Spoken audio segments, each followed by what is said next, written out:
Hello, Bronwyn Lund here from BronHolm Tours. I'm on the island of Bornholm and I'm in one of Denmark's largest reserved forests, which is called Almindingen. And I'm actually at the highest point on the island, and today we're going to go and have a look at the tower of Rytterknægten. So I really hope you enjoy the tour.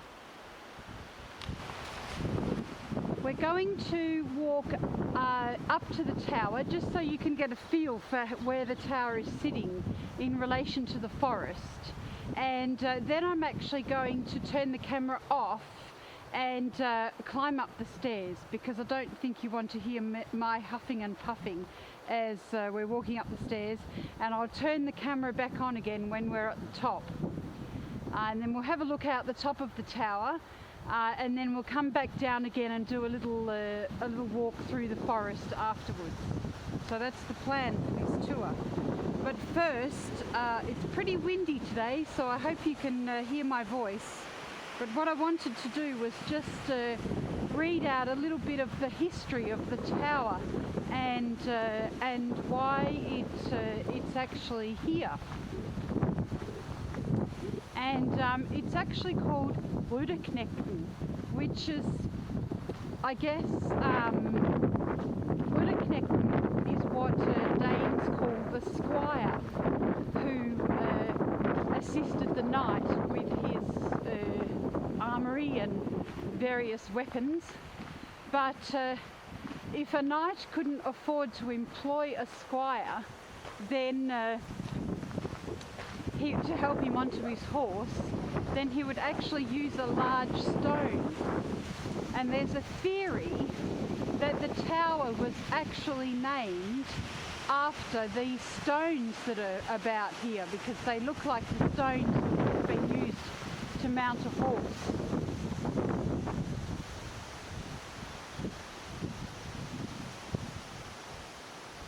So it is actually, the tower in front of us is located on Rytterknægten, so the area is called the Squire.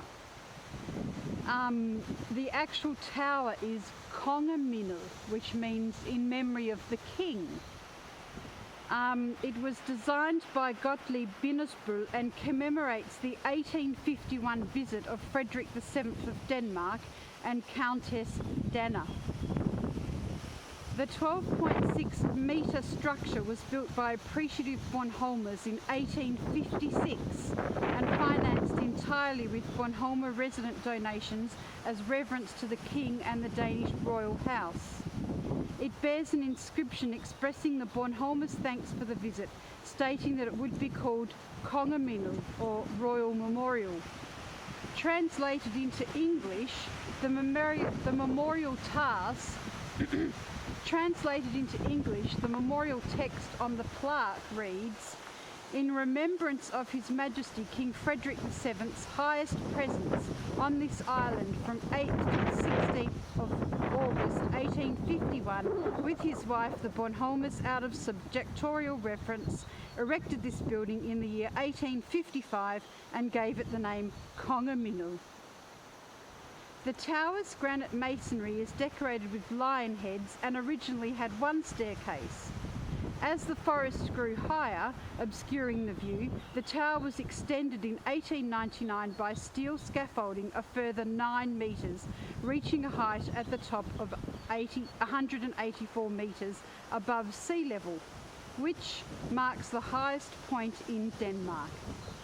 The design of the steel structure above the masonry structure is unusual in that it has 2 staircases, one to go up and the other to come down, which has limited the availability of space at the top of the tower. During World War II, the Germans added a radio transmitter reaching a further 60 metres or 200 feet in height, but this was later removed.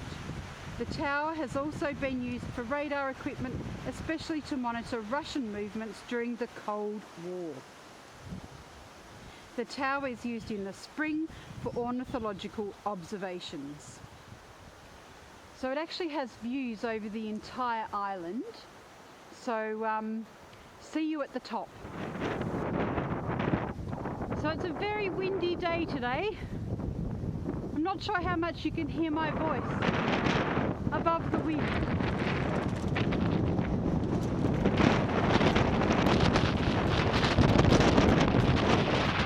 But we'll just take one walk around and then head back down again.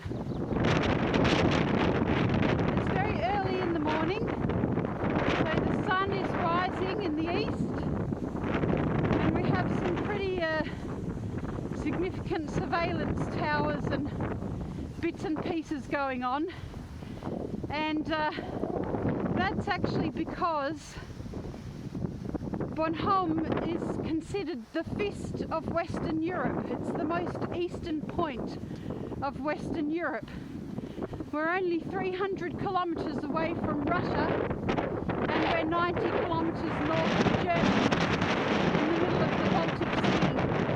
So we're in a pretty strategic position.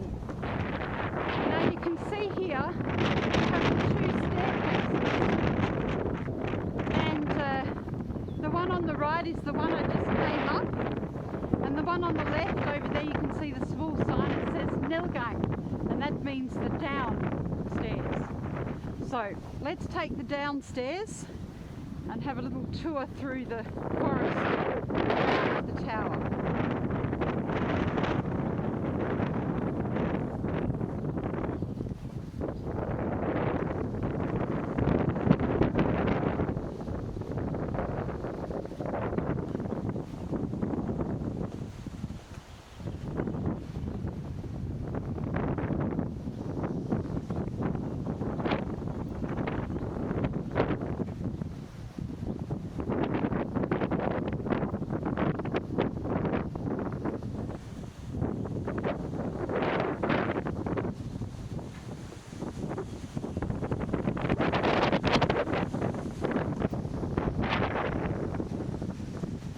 So now we go into the stone tower proper, and it gets a bit dark here, so just have to be a little bit careful of my footing.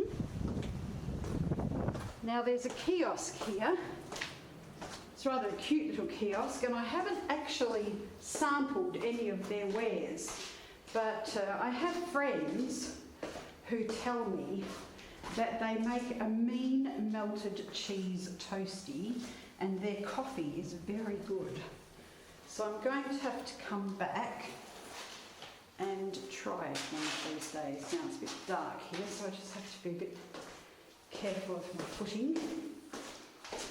And then we'll come out into the lovely green forest. We've had a lot of rainfall this summer, so the forest and fields are very verdant. I think it's going to be a very good harvest this year because there's been a lot of alternating sun, rain, which is what the plants love.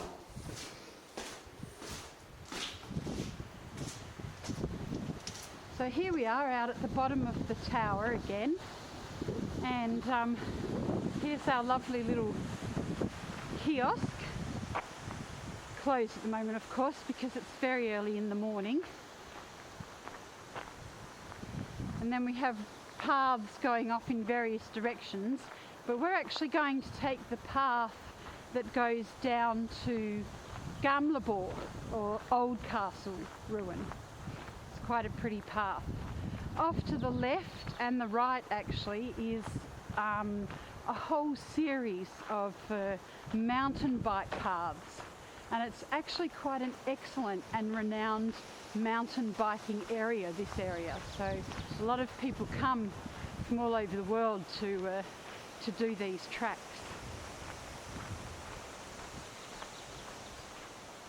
Now, the reason why I make these films of Bornholm is to bring Bornholm to people who either can't get to the island for one reason or another, or can't get around the island. And I also believe that when I'm an old lady and I can't walk as well as I used to, I'm probably going to enjoy these films myself. So that's the reason for making these films.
So you can see the forest becomes quite different at this point.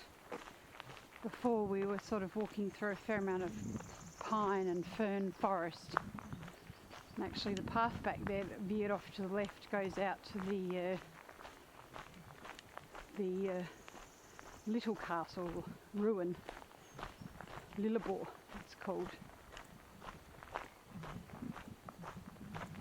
And of course there's walks transecting the forest. And I've done a few different walks of this forest both in winter and in the summer, and I plan to come back in the autumn because you can imagine that these trees would look absolutely beautiful in the autumn weather. We're going to veer off the main path here and just walk through some of the beautiful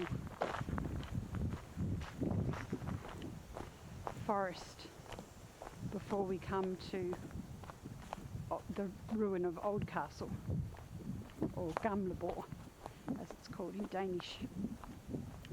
It's just down the bottom of the ravine here.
That's an old hunting lodge directly in front of us, disused now that the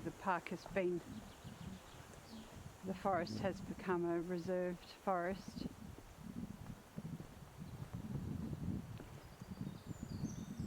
So this is what I believe the Japanese call a forest bath, where you just walk through the green and feel yourself being cleansed of all the stress of life. So now we're coming up to what was the main entrance of the Viking fortress of Gamlebor. And if you'd like to know more about that, I have actually done a tour in my winter walks of Gamlebor. So don't forget to check that out. So this is Bronwyn Lund signing off from BronHolm Tours. Bye for now.